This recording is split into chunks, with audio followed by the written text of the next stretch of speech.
പൂച്ചയെന്ന് കരുതി കരിമ്പുലിയെ വളർത്തിയ യുവതിയാണ് ഇപ്പോൾ സോഷ്യൽ മീഡിയയിൽ താരം. റഷ്യൻ സ്വദേശിനി വിക്ടോറിയയാണ് പൂച്ചക്കുട്ടി എന്ന് കരുതി കരിമ്പുലിക്കുട്ടിയെ എടുത്ത് വളർത്തിയത്.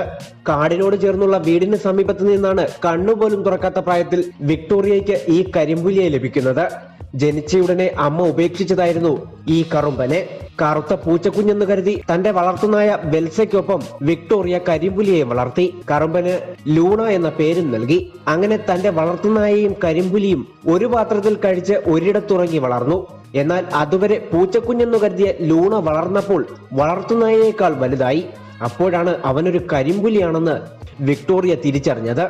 ലൂണയുടെ കുട്ടിക്കാലം മുതൽ വിക്ടോറിയ സമൂഹ മാധ്യമങ്ങളിൽ സജീവമാണ്. ഇൻസ്റ്റഗ്രാമിലും ഫേസ്ബുക്കിലും ലൂണ എന്ന കരിമ്പുലിക്കായി അക്കൗണ്ടുകളുണ്ട്. ലക്ഷക്കണക്കിന് ഫോളോവേഴ്സാണ് ഇവയിൽ ലൂണയ്ക്കുള്ളത്. വിക്ടോറിയ നമ്മുടെ നാട്ടുകാരി അല്ലാഞ്ഞത് ഭാഗ്യം. ആയിരുന്നുവെങ്കിൽ വനം വകുപ്പ് എപ്പോഴേ പൊക്കിയേനെ.